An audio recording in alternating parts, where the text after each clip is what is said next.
오전에 하던 대로 출애굽에서 주권 가지비가 거기에 나와 있고 이어질 것이 그게 페이지가 9페이지죠? 예, 6페이지. 5페이지? 5페이지 출애굽기. 예, 출애굽 5페이지에 그렇습니다. 거기에서 출애굽의 주권 백성 이렇게 되어 있습니다만은 제가 거기에 그 주권이란 말이 2번 나오는데 그 내용이 좀 다르리라고 생각을 합니다. 이 9페이지 그 사이에 또 있는데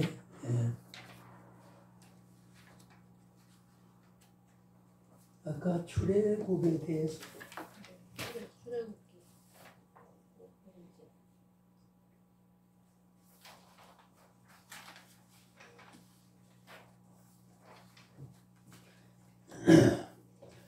예, 페이지에 잠깐 혼란이 왔습니다.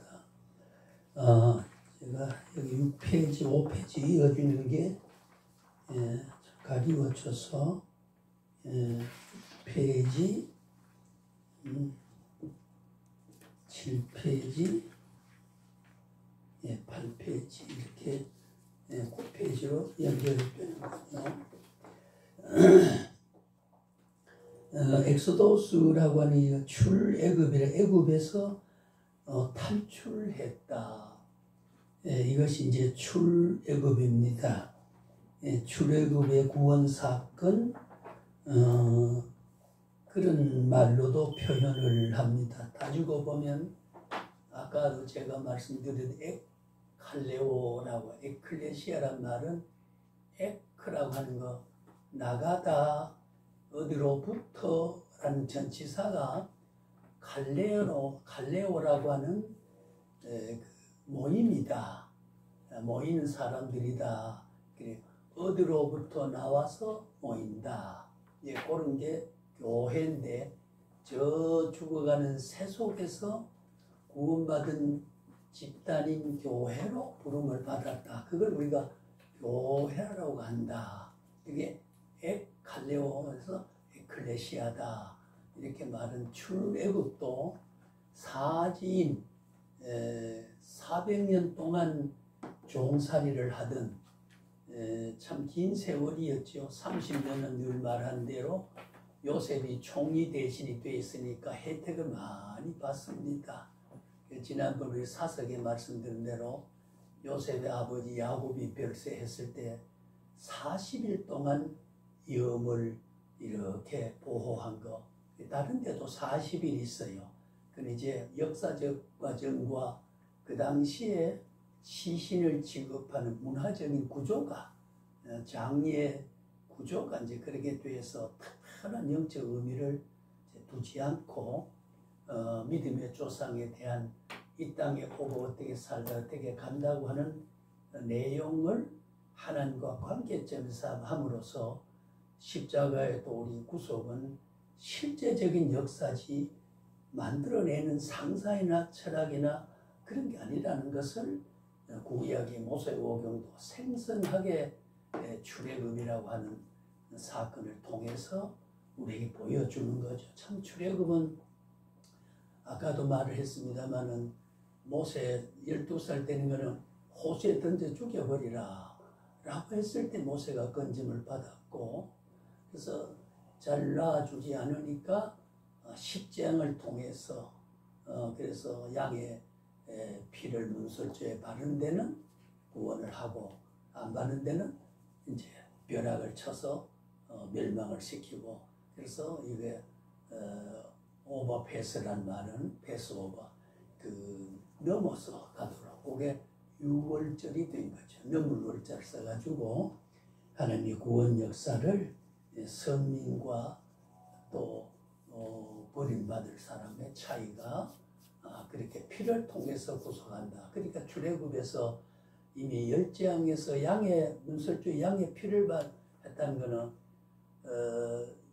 그 성경의 신약에 와서도 보면 피 없는 제사는 받지 않는다 그런 말이 있어요.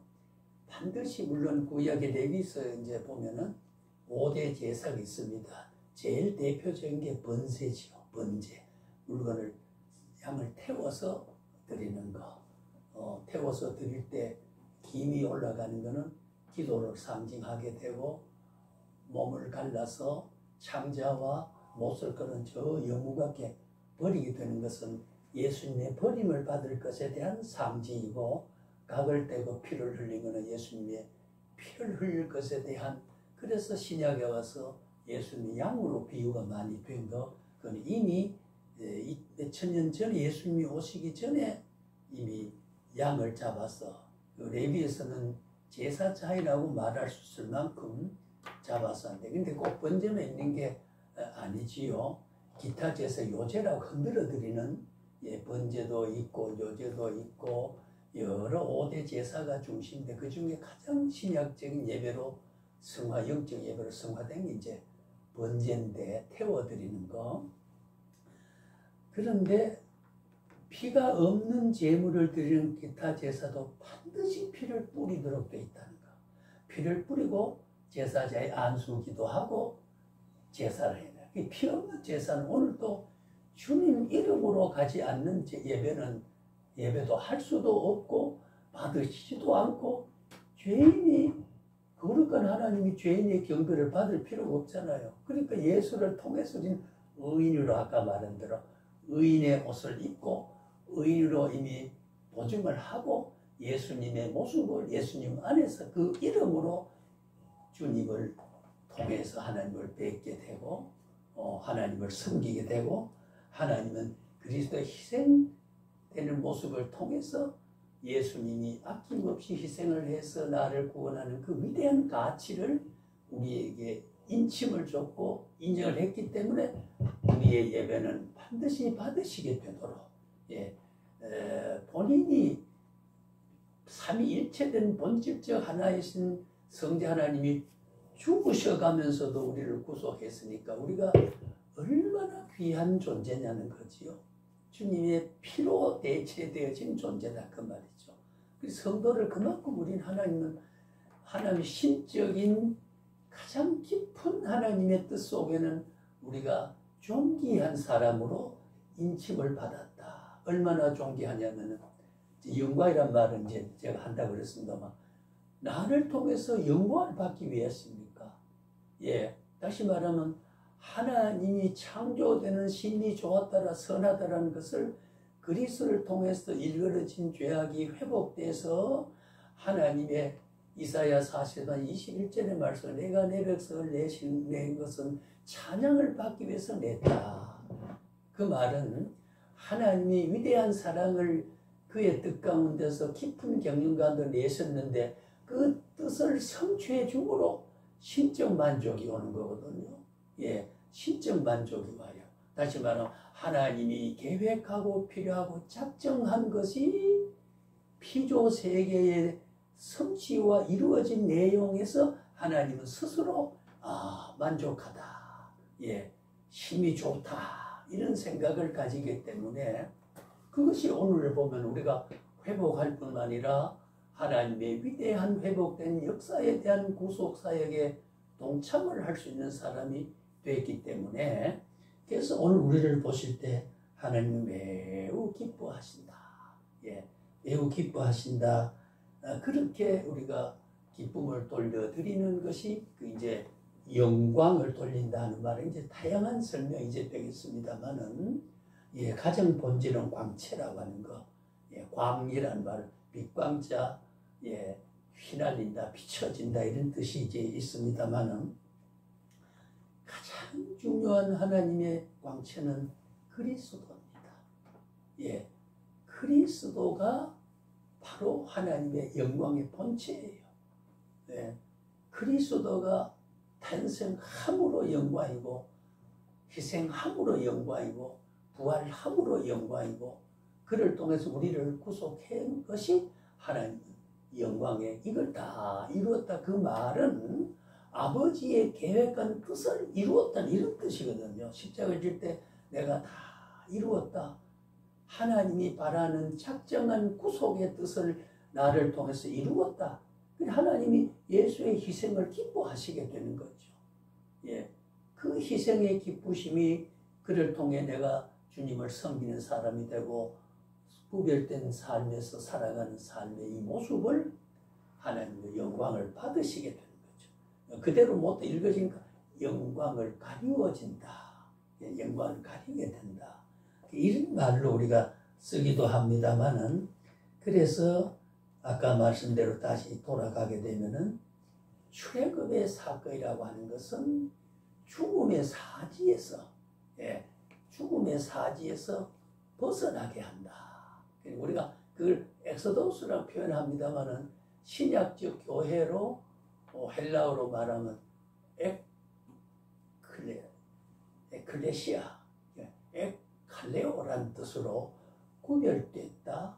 예, 그러니까 이미 사지에서 우리를 불러냄을 받았다고 하는 거지요. 그것이 이제 출애굽과 교회, 오늘 신약적 교회, 그리고 광야 교회와 속성적으로 이제 그 맥을 같이 하고 있는 것이다. 그렇게 우리가 보게 되는 겁니다. 그래서 출애굽이 근본적으로 하나님의 주권, 개인의 체험의 맛을 통해서 하나님을 알아가는 겁니다. 그래서 하나님에 관한 진리 지식은 지난번에 우리가 말했듯이, 하나님을 깨닫는 지식은 수단이나 방법이 아니라 그 목적 가치다. 하나님을 깨닫고 바로 아는 것은 하나님이 그 지식을 준 그 하나님과 그 영광과 그 속성에 동참하게 되는 것이다. 그러니까 목적 가치다 그 말이죠.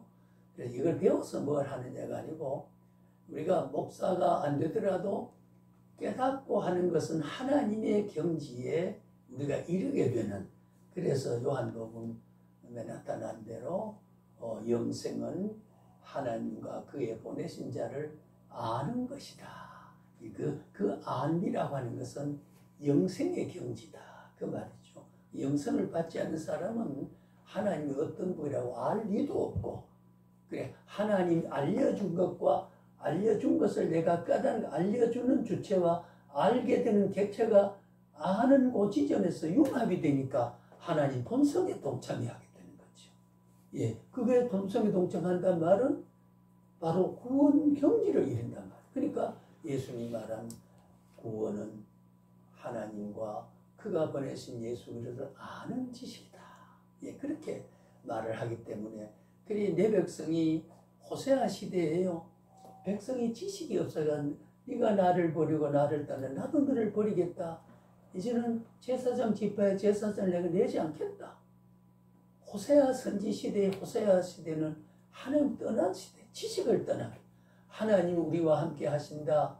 하나님은 유월절을 기념하게 되는, 그렇게 양의 피를 가지고 구원했던 그 위대한 출애굽과 광야 생활에서 아침 저녁 만나와 메추라기를 통해 배를 불리게 하고 생수를 나게 하고 낮에 뜨거움을 가려운 구름 기둥으로 밤에는 불 기둥과 밝은 광명과 따스한 체온을 유지하게 했던 이 위대한 것을 잊어버리고 살아가는,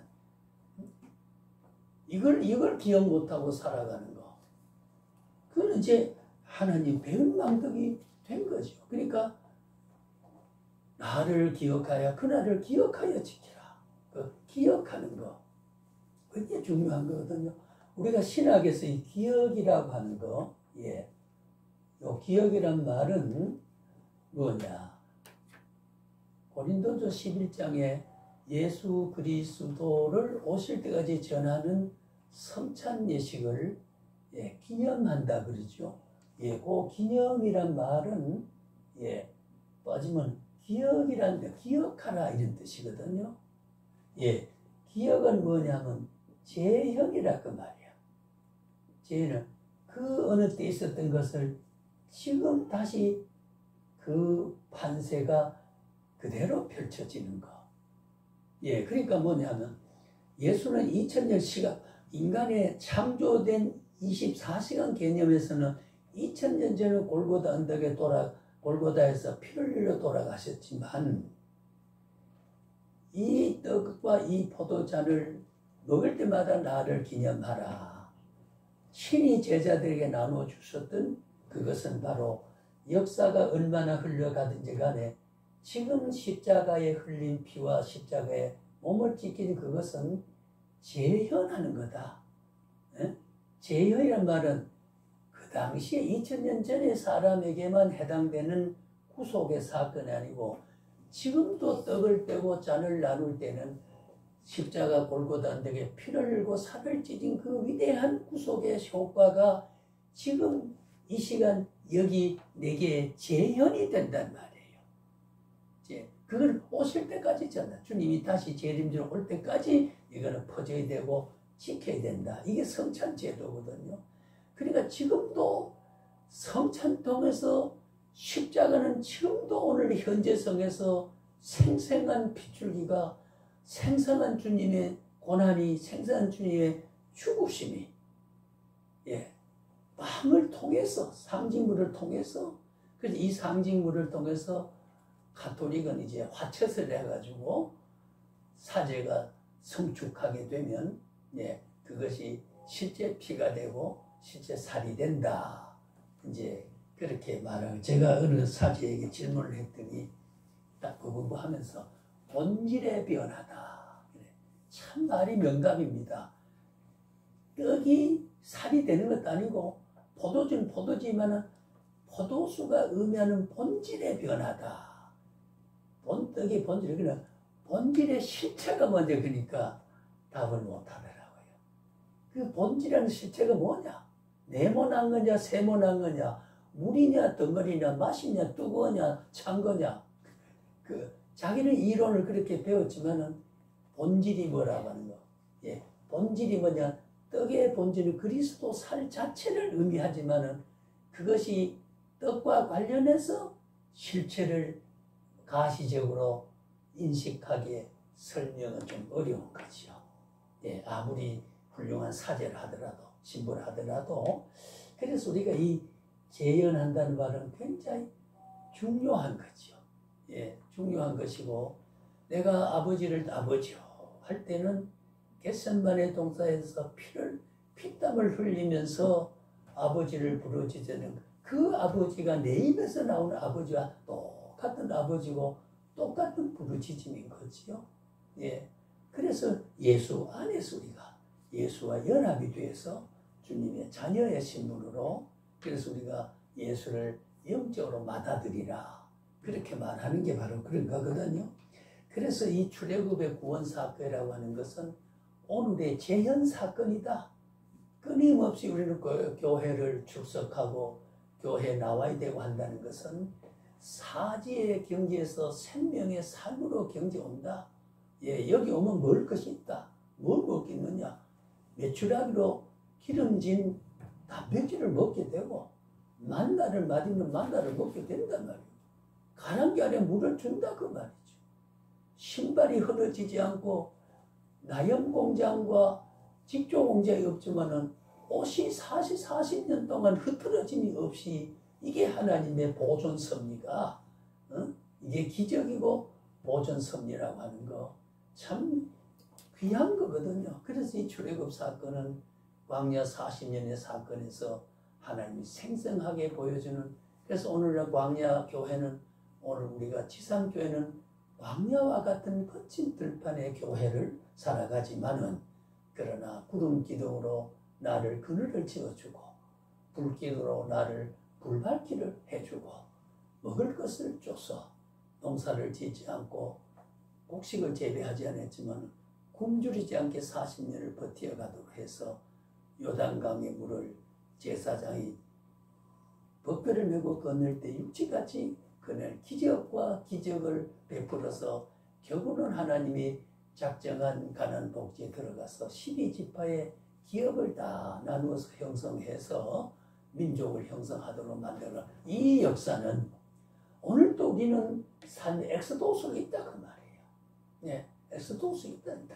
하나님에 대한 그래서 우리 성찬도 재현을 해가는 예, 성찬은 흔히 말하는 오늘 목사들이 그저 3.1절 기념이나 어제 9일 열등은 한글날이다. 한글날은 세종도 이렇게 훌륭한 글을 만들었다. 그 기념하는 게 아니라 그걸 회고해서 그때 있었지 하는 것을 잊어버리지 않고 귀하다 하는 걸 느끼는 걸로만 그게 기념이지만 여기서 우리가 말하는 그 정도로 예수의 죽음을 기념하는 정도가 아니고 기억한다. 어떻게 기억? 나를 위해 돌아가셨다는 것을 생생하게 지금 내 뇌리 속에 기억을 하고 그래서 성찬할 그 기억의 형태로서 재현이 된다. 예, 지금 십자가 피 흘리는 게 나의 죄를 용서하는 피로서 지금 나타난다. 그것이 잔을 먹을 때 그 잔에 가톨릭에서 말하는 본질적인 그 의미로 약속의 속죄의 피를 우리가 내 몸에 접하게 되는 거기 때문에 그렇게 소중한 우리가 구원 역사는 시간 속에서 영원성의 현재적 가치로 항상 존재한다. 오늘 우리가 여기에 몇천 년 전에 출애굽기를 하지만은 출애굽 사건은 오늘도 내가 출애굽하는 사건 속에서 죽음의 땅에서 삶으로 옮겨지는 일련의 광야교회를 가나안 복지에 들어갈 때까지 천국을 들어갈 때까지 출애굽의 보호의 역사가 광야교회의 역사가 시온성에 들어갈 때까지를 하나님의 보호는 늘 여상스럽게 현재서 적용되고 있다. 이것이 우리 모세 오경을 출애굽을 이해하고 읽어야 되고 받아들이는 신앙이고 그런 효과를 또 우리는 오늘날 나누고 기억해야 된다는 거죠. 기념하는 게 아니고 우리의 구원역 성경 속에는 모세는 또 이런 것도 있었구나가 아니고 지금도 출애굽의 역사, 내 개인적인 출애굽이 있다 그 말이죠. 예? 개인적인 출애굽의 위대한 사건이 재현이 되고 있다. 유효하고 있다. 난 출애굽의 하나님 백성이다. 예수를 통해서 모세를 통해 인도됐던 예수를 통해서 피 흘린 그 사건이 재현을 통해서 오늘 또 죄의 탈출이 된다 그 말이에요. 예? 한번 의는 영원한 의란 말은 죄를 짓지만은 죄에서 자꾸 탈출해서 의의 경지로 이르게 된다 그 말이에요. 영적으로 보면 출애굽의 효과가 죽음의 땅에서 삶의 땅으로 죄악의 효과에서 의의 효과로 옮겨가는 사건이 우리에게 늘 주어지고 있다. 그래서 우리가 구약 역사는 역사서로만 있는 게 아니라 역사란 말은 있어졌던 기록을 회고하는 게 아니라 우리가 구원의 가치와 하나님의 역사와 사랑한다는 말, 예수님 제사한다는 말은 실질적으로 땅에 어느 곳에 어느 시간에 무엇으로 어떻게 되었다는 것을 남겨놓은 것이 영원성에서 자꾸 재현이 되니까 오늘도 따져보면은 하나하나 출애굽 민족이에요. 출애굽해서 광야길을 지금 가면서 시온성을 바라보면서 우리가 살아가는 겁니다. 그게 재현의 역사예요. 다시 말하면 영원한 하나님의 구원 역사는 과거에 묻어진 게 아니라 과거에 시작한 것이 영원적으로 내게 반복적으로 이걸 재현되고 반복이란 말이에요. 반복됩니다. 반복이란 말은 지난날에 있었던 것을 우리가 자꾸 반추작용이 된다고 하는 거죠. 반추작용이 반복된다. 다시 말하면 골고다 언덕에 피 흘리신 주님의 십자가는 지금도 영적으로는 그 효과에 있어서 반복이다. 그 말이에요. 그 효과에 있어서 십자가에 흘리신 그 구속의 속죄의 피의 능력에 분출되는 그 분출의 능력은 지금도 내가 그냥 두면 죽을 죄지만은 그 분출의 효과는 현재성에서 용서가 되기 때문에 그 죄의 대가로 우리는 가나안 복지를 놓치는 법이 없게 된다는 이게 이제 복음이에요. 그게 오늘이나 출애굽의 사건이나 이거는 연속성에서 우리가 이해돼야 된다. 이것이 우리가 출애굽의 신학적 영적 요소로 우리가 해석을 하면 그렇게 우리가 해석하고 믿어야 된다. 그런 말이거든요. 그래서 출애굽의 그 주권에 대한 거 한번 쭉 보시고요. 국민도 출애굽 아까 안 했습니까? 다시 재판하는 거 아닌가? 예, 왔다 갔다 합니다. 예.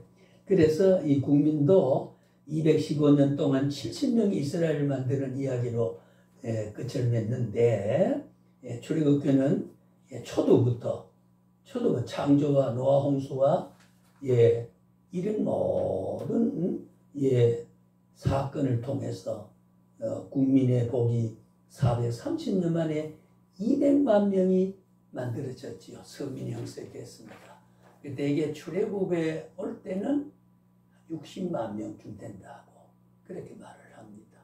참 말이 60만 명이라고 하는 게 6만 명도 아니고 6천 명도 아니고 모세 혼자 지도가 60만 명의 광야 우글거린다 그러면 이게 하나님이 보호하고 인도하지 않으면 안 되거든요. 오늘따라서 수만 명의 담임 목사 하나가 부목사가 10명 있어도 담임은 아니에요. 부목사는 담임의 어시스트, 그 방조, 우리가 기독교 행정학적으로 말하는 방조다, 헬퍼다, 돕는 사람이다. 그렇게 어시스턴트다. 그래서 목사가 부사한 대로 분담을 해서 보호를 해주고 그렇게 하는 게 이제 부목사란 말은 바로 그런 담임이 없으면 담임의 행사를 대행하고 하는 그런 직무를 가진 사람을 부교육자라 부목사라 합니다만은 물론 이제 모세도 아론이라고 하는 그의 형이 많이 도움을 줬고 손을 들고 기도할 때 아론이 팔을 붙여서 손이 내려오면 여호수아 전쟁시도 그랬잖아요. 손이 내려오면 죽고 패하전하고 손을 들 때마다 승리하는 그렇게 그 손이 안 내려와도 부추겨 주시는 거. 지금도 모세 사역에서 형이 부추겨 줬던 보필의 역사는 오늘 우리에게도 담임 목사에게는 부교육자가 반드시 필요적으로 있어야 돼요. 보필해 줘야 돼요. 그래서 같이 동력이 이루어져서 하나님 뜻을 이루어가는 것에 사역이니까. 그 부목사는 상급이 없고 원목상 아니에요. 부목사는 담임을 도와서 담임의 일이 제대로 되도록 한 거니까 담임이 성공적인 것은 부목사의 역할을 동원했었으니까 부목사의 성공의 몫이 내 몫이 거기에 가 있으니까 상급은 차이가 없어요. 이게 하나님의 모든 조직체의 섭리의 구조거든요. 그래서 우리 기독교는 계급이 없다는 게 바로 그런 의미입니다. 높낮이가 없어요. 다만 직무의 차이가 있다. 이제 말이 원목의 직무가 있고 부목의 직무가 있어. 직무의 차이에서 담임의 지휘를 받고 또 보필을 해주는 직무적 관계지 계급적 관계가 아니라고 하는 거지요. 그것이 우리 기독교의 선민에 대한 하나님의 구원받은 백성에 대한 위대한 신적 통치의 질서라고 우리 그렇게 보는 거지요. 그래서 이렇게 나와가지고 모세가 참 그 호렙산에 기도하러 갔을 때에 자기 아론이 금송아지를 만들어가지고 섬기고 있어요. 그런 일이 있었습니다. 모세가 없는 사이에 하나님을 섬기는 그렇게 체험할 것 같지만 오늘도 마찬가지요. 하나님이 실제 살아 계시잖아요. 그러나 살아 계신 걸 느끼지 못하잖아요. 그리고 없는 듯이 행동하잖아요. 그러니까 우리가 영성에 그렇게 떨어져요. 그렇다고 버리지는 않지만 이게 인간의 재앙과 하나님 무한의 관계에서 경계선에서 휴먼 리미트가 있어요. 인간적인 제한선이 있습니다. 우리가 디바인 리미트가 있어요. 하나님의 한계 있어요. 그래서 한계는 한계입니다. 그럴 때 성령의 보호가 없으면 그 리미트를 제한선을 넘어서지 못하는 거죠. 그 아론이 왜 그 짓을 하느냐 말이야. 모세가 없을 때 금송아지를 우상을 만들어 놓고 섬기는 게 있을 수 있습니까? 그게. 그렇지만 그렇게 했어요. 사랑은 못 받은 게 아니잖아요. 위대한 기적을 체험했잖아요. 예. 그래서 목회자는 오늘날 자 그것이 어떻게 돼요? 반복적인 교육을 해서 한결같은 하나님의 불변성의 하나님의 역사는 지금도 변하지 않고 당신을 사랑합니다 해서 현재적인 사랑을 느끼고 그 사랑은 하나님과 나와의 연접이 되어가도록 접촉이 더 해가는 게 이게 목회고 목양이고 교회 사역이고 목회자가 되는 거지요.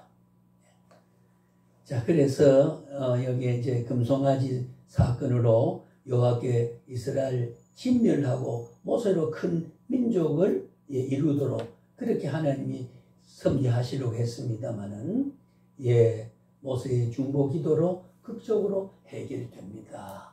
아버지여 여호와여 나를 그를 낳지면 내 민족을 없애고 내 몸에 한 새로운 백성을 나게 하려면 내 이름을 생명로에 제한을 하니 있더라도 하나님이 말씀한 그대로 안 되기를 원합니다. 이걸 우리가 모세의 애국 사사이라 그래요. 민족을 사랑하는 사상이 그렇게 아버지여 어떻게 인도하는 민족입니까? 예? 그렇잖아요. 어떻게 십자가를 흘려서 세례받고 구원의 위대한 감격을 통해서 그런 은혜의 촘촘한 과정을 겪고 오늘 너가 구원의 백성이 됐는데 어떻게 깔보고 어떻게 미워하고 누가 없이 여기고 그럴 수 있느냐는 거지. 예? 그리고 우리가 진정한 기독교 아가페 사랑을 깨달으면요. 필리아적인 사랑이 인간과의 관계 사랑이 자연히 형성 종적 사랑은 횡적 사랑으로 재현이 된다. 증명을 보인다 하는 게 바로 그런 뜻이 되는 거죠. 성경은 입체적인 하나님의 사랑의 구체성을 다 어느 기절에도 안 나온 데가 없기 때문에 그런 거지요. 그래서 중보 기도를 통해 그를 해결해 나가는 이것이 그 당시에 출애굽 민족의 국민성에 대한 선민에 대한 내용을 간략하게 이제 특성을 그렇게 말하고 있습니다. 그 다음에는 우리가 영토를 보면 출애굽 목적은요 아름다운 광대한 땅, 젖과 꿀이 흐르는 땅 아까 이야기했지요. 12정탐꾼을 미리 보냈습니다. 보냈는데 여호수아 갈렙은 그렇게 믿음으로 바라봤을 때에 살만하고 우리가 들어가야 된다. 그랬는데 열 사람은 그냥 어떻게 됐어요? 그거는 살만한 것이 못 되더라. 이거 못 들어가겠더라. 이렇게 불신을 했더니 오늘도 우리가 지상교회도 그렇지 않습니까? 주의 종들이 모인 집단도 보면은 열정탐꾼이 10명이 불신과 2명의 확신에 관한 이런 차이가 있습니다. 그래서 여호수아 갈렙은 그래서 막 정탐꾼이 왔다는 소리 듣고 원주민들이 쫓아서 잡으러 오려고 할 때 기생 라합의 집에 들어갔어요. 숨으로 들어갔는데 묘하게도 기생 라합을 혼자서는 그는 자기의 어떤 여성으로서의 애교를 받아서 생존을 부지하던 한 시대의 건강한 여성으로 추앙받지 못하던 그 속에 여호수아 갈렙이 들어가서 저게 고물에 뭐라 그래 요즘 같은 옥탑에 갖다 숨겨놨어요. 그래 막 헐떡거려 여기 누가 들어갔지? 거기 들어간 내 봤는데 내놔라 말이 이렇게 막 울음장을 넣고 막 하니까 내가 나도 보기는 봤다. 근데 그분들이 지금 막 도망을 갔는데 아마 지금 이 성의 저 입구쯤 도망을 갔어요. 지금 또 쫓아가면 잡을 수 있을 것이다. 자, 거짓말입니까? 변명입니까? 변증학입니까? 자, 지금 여호수아 갈렙은 다락방에 숨어 있습니다. 저 억으로 도망갔습니다. 쏘겠습니다. 그들 잡으러 갔습니다. 이선 살았습니다. 자, 어떻습니까? 거짓말일까요? 사실과 다르게 표현했을까요? 그래서 우리가 거짓말은 남에게 손해를 끼치게 하기 위해서 속이는 거고, 그러나 다르게 표현한 것은 우리가 밥을 안 먹고 갔지만은 겨우 한 숟갈 나눠 먹은 집에 가서 이게 좀 먹어봐. 아니야, 나 먹었어. 밥을 먹고 싶지만 나는 별로 먹고 싶은 생각 없어. 그거는 실제로 보면 거짓 사실과 다르게 말하는 거 아니에요? 왜? 그 사람의 유익을 주기 위해서 내가 다르게 표현하는 거거든요. 네, 표현하는데 좀 쉬워. 아이 괜찮아. 사진을 넣고 싶어. 누가 좀 다리를 주물러주면 좋겠는데 그게 실제 양심은 바라는 건데 괜찮다. 안 괜찮아요. 실상은. 근데 표현은 괜찮다고 말해요. 그러니까 아픈 것을 안 아프게 다르게 표현하는. 우리가 이제 기독교 윤리학적으로 말하면은 어느 게 우리가 표현이 도덕적 격조가 있느냐.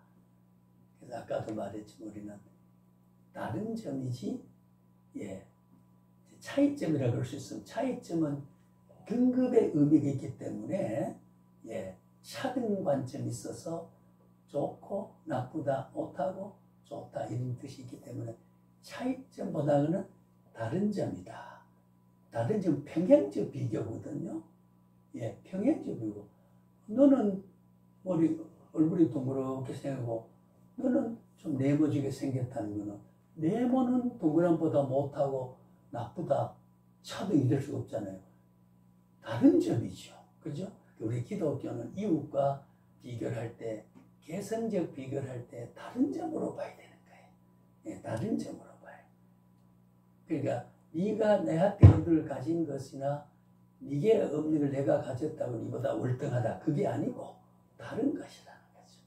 예, 그게 이제 우리가 기독교 윤리에서 보면은 굉장히 중요한 삶의 정신적 자세라. 그렇게 볼 수가 있습니다. 자, 그래서 여기 영토에서 적과 꿀이 흐르는 땅, 예, 가나안으로 인도하는 거죠. 그래서 출애굽 만든 12개 표적과 기사들, 홍해에서 광야의 여정, 예, 잘 들어가는 거, 만나와 메추라기. 그 메추라기는 저는 지금도 메추라기 있잖아요. 왜? 제가 어릴 때 메추라기가 뭐냐 그랬더니 주일학교 부장 김상규 집사가 들에 가면 뜸묵이라 그런 거. 예, 그걸 예를 들더라고요. 아직도 안 잊어버려요. 조그만 새가 논둑에 앉아서 뜸한 그 굉장히 기름기가 많답니다. 그걸 안 잡혀 그런데 잡으면 굉장히 기름기가 많대요. 그래서 이제 애굽 땅에서 먹었던 고기를 못 먹는데 메추라기가 어디서 하나님 몰아왔는지 날아와서 그걸 털을 뜯고 그걸 요리해 먹도록 예, 그런 메추라기를 보내주게 된 거지요. 그 다음에 십계명을 중심한 율법, 성막 등은 모두가 다 가나안 땅을 향한 행진의 관점에서 이해된다. 예. 근데 언제나 유대인은, 이스라엘은 항상 얻을 때 그 법궤를 항상 가져가요. 예. 그리고 법궤를 빼앗을 때에 잘 아신 대로 어디지요? 그 법궤를 싣고, 제가 늘 설교도, 비장한 행진이라고 그래가지고, 법궤를 싣고 암송한 몰간데 뒤에 엄마 내 눈물을 흘리면서 베세메스로 가는 암소라. 그런 제목입니다만은, 예, 베세메스로 가는 암소죠. 그 법궤가 이방인을 빼앗아 가버렸어요. 빼앗아 가니까, 예, 하나님 징벌을 줬어요. 자꾸 사람이 죽고 징벌 내리고 하니까, 그래서 이 법궤 때문에 그러니까 이 법궤를 반환하자. 그래서 법궤 때문에 그런지 안 그런지 한번 실어서 보내보자. 그래서 암소 딸린, 예, 암소가 송아지 딸린, 황소에 넣어도 좋고 송아지가 따르지 않는 걸 해야 될 참 묘하도 그 나라 테스트하기 위해서 암소가 송아지 딸리게 가다 보면 송아지 기억이 나서 흐트러보고 돌아와서 집으로 온단 말이에요. 그러니까 이게 법궤 때문에 아니라는 걸 억지로 해석하고 그 백성을 다스리기 위해서 그런 짓을 한 거예요. 그래서 암소 딸리는 그래서 암소가 뒤에 이렇게 가니까 하니까 눈물을 쭉 성경에 보면 소가 눈물을 흘렸다고 그래서 꺼보고 한 번도 가보지 않는 길이고 누가 목동이 이 길로 가자 제로 휘추리로 세타를 몰고 간 것도 아니고 옳은 길을 갔어요. 근데 베세메스까지 무사히 도착했어요. 혁이 내려서 그 싣고 왔던 암소를 잡아 제물로 하나님께 드리게 됐던 거지요. 그래서 그걸 놔주니까 그게 치유 현상이 났거든요. 그래 하나님은 그렇게 생생하게 이 법궤는요, 법궤는 그만큼 중요하고 하나님 임재거든요. 그 지성소의 법궤를 메고 대제에서 1년에 한 번씩 들어가는 건 하나님의 지성소의 법궤는 아론의 쌓는 지팡이와 하나님의 10계명의 그 궤가 그 안에 들어 있었지요. 이걸 항상 메고 가게 다윗이 그 왕에 올라가지고 사울왕 때부터 빼앗기던 그것을 다시 법궤를 회복하는데 3만 군중을 뒤에 옹호를 하게 되고 그 다음에 웁사라고 하는 그 목동이 그 황소 몰고 가는 낙타 옆에 가들 하는데 오벳 에돔 집에 오다가 벌떡 떼가지고 이게 법궤가 유뚱하게 넘어지려니 얼른 가서 부축을 때 우사가 그 자리에 죽었습니다. 이 율법적 사회는 하나님 질서가 네가 죽어서 보고만 하면 되지 네가 건방지게 법궤를 어떻게 만지느냐 말이야. 제사장이 안 만지고. 그러니까 교회에서 목사가 잘못하면 성도가 치지 못합니다. 하나님이 세운 그분이 책임지고 연단을 주든지 자기 혼자 시련을 겪게 하든지 하나님이 책임져요. 교인이 세우고 교인이 부른 게 아니에요. 하나님이 파송하고 하나님이 불러 세운 종은 하나님이 책임진단 말이죠. 지금도 그 정신입니다. 우리가 기독교 권징졸의 정신에는 목사는 교인이 함부로 하지 않아요. 그러니까 이제 법궤는 제사장만 취급해요. 제사장 뒤따라오거든요. 따라오는데 제사장이 지금 법궤가 넘어지려고 그럽니다. 그래? 그럼 제사장이 와서 응급조치를 해야 되는데 그러지 못했잖아요. 그래서 거기 때에서 에벨 오뎅 집에 머물 때 메뚜기를 메울 때 그 법궤가 뭔데 그게 큰 하나님 복이 임했잖아요.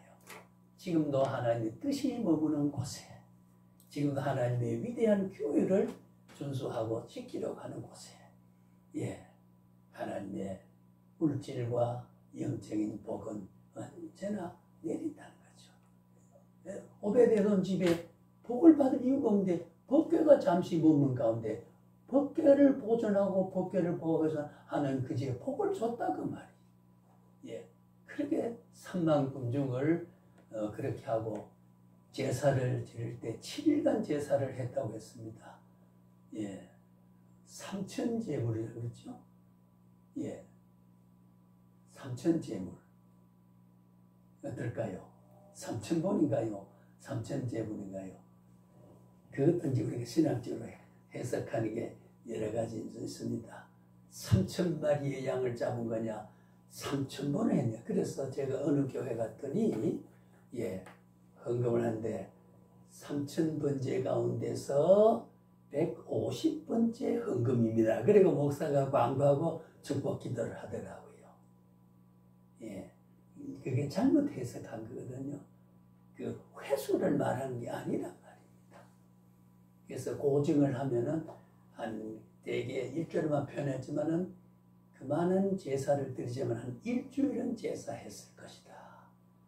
그러니까 3,000 제물을 하나 바쳤다고 하는 그런 의미를 3,000번의 회수를 말하는 것은 이게 잘못 해석이다. 우리가 되게 그렇게 봅니다. 그것은 오늘 이 시간에 말할 거와는 조금 거리 있는 말을 제가 인용을 했습니다. 구약의 여러 역사를 보면은 뭘 말이냐? 하나님은 살아계신다. 지난날에도 살아계셨고 지금도 살아계시고 그래서 나와 함께 하신다 그 말이죠. 하나님의 영존하신 하나님 살아계신다. 성령을 통해서 오늘도 교통하고 계신다. 그 다음에 우리가 레위기서에 보면은 레위기서에 우리가 한 5분만 더 하고 마치겠습니다. 왜냐하면 가실 길이 또 있으니까. 오늘 제가 계획은 요걸 좀 신명기가 다 했으면 싶었는데 이제 비슷합니다. 비슷해서 사상적으로는 조금 검토를 하는데, 그래서 우리가 레위기서는 주권이 내가 거룩하니 너희도 거룩하라 하는 게 이제 내가 거룩하니 너희도 거룩하라. 거룩과 거룩에 대한 융합이 이루어지자면 내가 거룩하니 너희도 거룩하라. 예, 하나님 백성 간의 관계성, 주권을 중점적으로 강조해서 그때 레위는 이스라엘 지역의 제사장 왕국이잖아요. 예, 거룩한 백성, 이스라엘이 지켜야 할 예배와 제사 규례에 대한 레위에서는 5대 제사를 통해서 해놨습니다. 나중에 제가 한번 5대 제사의 해석하는 게 있습니다. 어느 신학 박사학위를 받는데 성막에 대한 주제로 했는데 제한테 지도를 좀 받은 분이 있어요. 예, 그분에 대한 5대 제사 최인규 목사는 분이 서울 법대를 한 사람인데 목사가 됐는데 그분이 성막에 대한 예표적인 그 분석이라 해가지고 그게 성막을 하다 보면 5대 제사가 나와요. 5대 제사를 제가 조금 조언을 해줬던 제가 어느 팜플렛이 있는 것 같아요. 그래서 5대 제사에 대한 것이 거기 보면은 전부가 그리스도가 상징으로 되어 있습니다. 아까도 말했지만은 피 흘리는 양을 잡은 것은 말할 것도 없고 피가 없는 제사도 이제 우리가 제물을 드릴 때에 피가 없는 예물이 아닐 때는요, 곡식을 드릴 때는요, 예, 피를 뿌리고 피 없는 제사는 받지 않으니까. 아까 말한 믿음 없는 그리스도에 대한 흔적을 갖지 않으면은 주님이 우리의 책임의 보증이 되지 않으면 하나님이 그 제사를 받지 않음에 대한 이미 우리가 모세 오경을 통해서 그 사상을 말씀해 주신 것이죠. 그래서 이런 제사에 대한 규정이 먼저 주어지고 제사 직분, 부정의 경우는 정결법을 만들어서 정결해야 된다. 그래서 옛날에 죽음을 보지 않는다. 제사장이 죽음을 보지 않는다 말이 지금도 교회 가면 그렇게 씁니다. 머리를 할 때는 장례에 가서 참여를 안 한다. 거룩한 제사를 위해서 불결한 죽음을 보지 않는다. 그런 율법적인 규율 때문에 오늘날도 그렇게 인용하는 게 있는데 그거는 이제 올바른 성경 이해라고 볼 수가 없지요. 특별히 하나님의 거룩한 관계성, 공간, 시간, 제사, 사람이 있어서 여기는 등급이 있다. 그 말은 구약에는 공간에서 이 공간 저 공간 차이가 반드시 있고 이 시간 저 시간 제사 사람에 대한 이 등급은 구별을 의미합니다. 구별을 의미한다. 그 가치의 등급이 있단 말이 아니고 구별을 의미한다. 그렇게 이해를 주시면 좋겠습니다. 다음에 한번 볼 때는 너무 가실 길이 자꾸 제가 마음이 쓰여요. 그래서 오늘 여기까지 하고 모세 오경의 신앙을 하면서 구약 성경에서 모세 오경의 가치가 신구약을 쭉 연결하는 데 기초가 되고 후속사에게 모든 모형론적인 가치를 선민과 함께 하나님의 위대한 사건의 역사를 출애굽부터 광역교회가 또 그 제사를 통해서 하나님 섬기는 제사법과 가나안 복지에 들어가서 선민을 형성해서 율법을 세워서 지도를 받아 살아갔던 그런 모습이 오경 속에 다 있고 그 오경적으로 살아가는 모습이 이제 사사를 세우고 또 제사장을 세우고 선지자를 세워서 그때 일깨워주고 예언을 하고 교육을 하고 그래 우리가 목사는 왕직과 제사직, 선지자를 3직을 우리가 직무적으로 가지고 있다. 다스려야 되니까 목사는 또 제사장처럼 섬겨야 되죠. 그 다음에 이제 선지자처럼 말씀을 일깨워야 되니까 3직을 예수님이 가지고 있던 것을 사도로부터 사도 정신이 우리에게는 목사 정신이 와가지고 3직의 정신을 우리가 가지게 된다. 그리고 제사 정신과 레위서의 성막 정신에 대한 제2제도 이것을 우리가 신약의 성령으로 영과 진리로 예배하는 것과의 사상적으로 밀착이 되어 있다고 하는 것. 거기는 예수 믿고 피가 있어야 된다고 하는 것. 그래서 반드시 예배 제도는 제사장 이외에는 안 되는데 사울왕이 제사장이 사무엘을 오기로 약속됐는데 안 오니까 지가 제사했어요. 노했지요. 오늘날 이 강단에 올라가 설교할 분은 신학을 한 사람, 하나 부른 사람만이 할 수 있지. 그렇다고 집사가 올라가 떠들어대는 거는 없으면 그래라도 해야 되지만은 가정 예배식이죠. 그러나 다스리고 성경 해석은 우리같이 성경을 배우지 않는 사람이 해석하는 것은 중요한 그릇친다 말이죠. A로 가는 코스를 B로 인도하기가 쉬우니까 함부로 세우면 아니다. 이게 바로 오늘날 목사를 자꾸 제사자라고 말하는 표현이 그런 의미에서 그걸 목사로 말하지 않고 자꾸 제사자로 그건 명칭을 잘못하는 거지만 그러나 제사자의 직무가 목사에 있기 때문에 그렇다. 그런 정도로 오늘 우리가 이야기를 하고